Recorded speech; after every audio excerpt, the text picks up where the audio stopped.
Hey guys, what's going on? Oh, that's really annoying. I was gonna leave my glasses on, but then you can see me in the glasses, and that's kind of annoying. So I don't have a lot of thoughts on this, and this might actually end up being a short if I make it under 3 minutes, because that's apparently what shorts are now, YouTube shorts. So they have been slowly nerfing away alternatives to whatever the best unit is. And what I mean by that is at some point there was a percentage damage deck, and that was very famously, it went for like quadrillions amounts of damage. And that was an alternative to whatever the best deck was. And the reason why I loved that meta, when everybody was like focusing on whatever that best card was, I forget what it was, but I made a tier list of it. And I put that in a separate category because it was outside of whatever the meta unit it was. And it like everybody like always looks for what is the best unit. And I realized in that tier list that percentage damage was so far and away so much better than whatever the best unit was at the time. And I loved it. I loved the idea that best unit deck needed to run a Frost in order to use Ice Walk in order to get rid of the Corsair bombs. And I loved it because it gave you what I like to call the rock, paper, scissors effect. Like this deck should beat this deck, and this deck should beat this deck, and this deck should beat this deck, and that's how like the rock, paper, scissors works, right? When there is a best unit, then there's no reason to run anything else.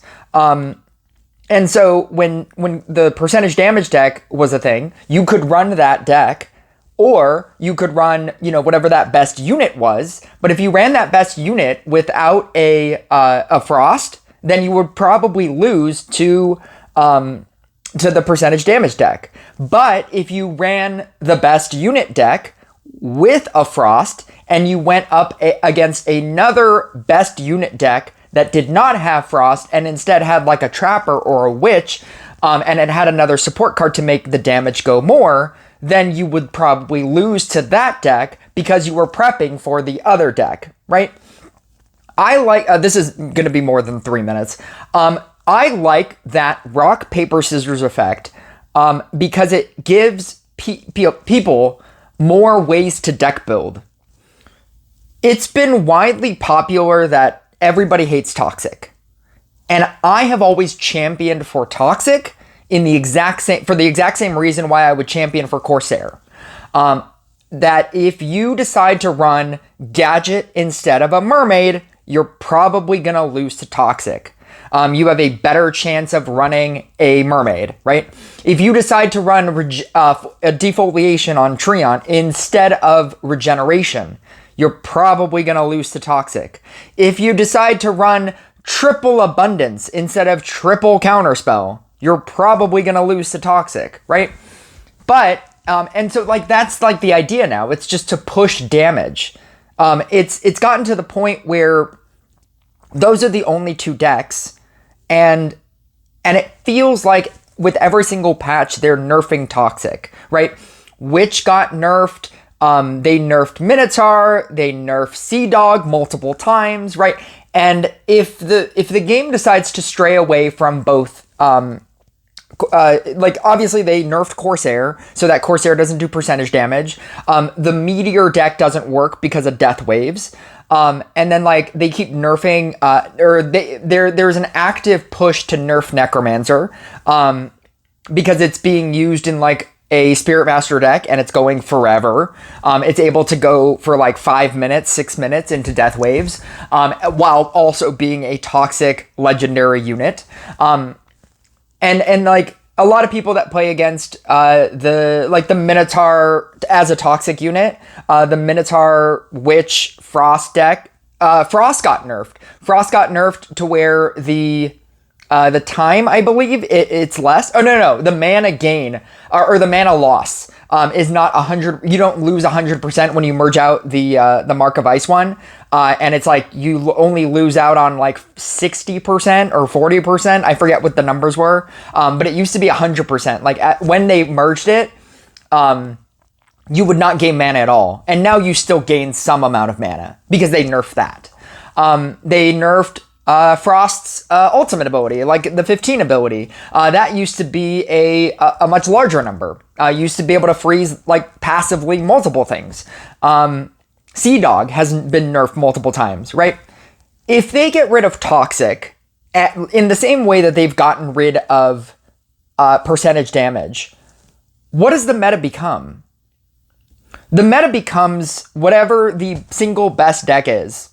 And you can figure out that whatever that is by just looking at the top 100 decks. And what is everybody at the top who has everything? What are they playing? What is the literal best deck? Back when like Demon Hunter meta was out, and everybody was just playing Demon Hunter.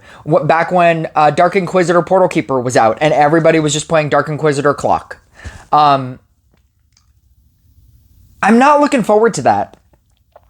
I'm not looking forward to the idea that there is no purpose in deck building. There just always is a best deck based on nerfs and buffs. That there is no alternative way to beating that deck either. It's just having better things. Having better reincarnations, having better crit, having a better, like a level 100 hero, having your heroic item at max, having the maximum cooldown. It all just becomes like nitpicking. It all just becomes like mid-maxing. And that's what the game will become if they do that. And I'm not looking forward to it. And I feel like that's what's happening. I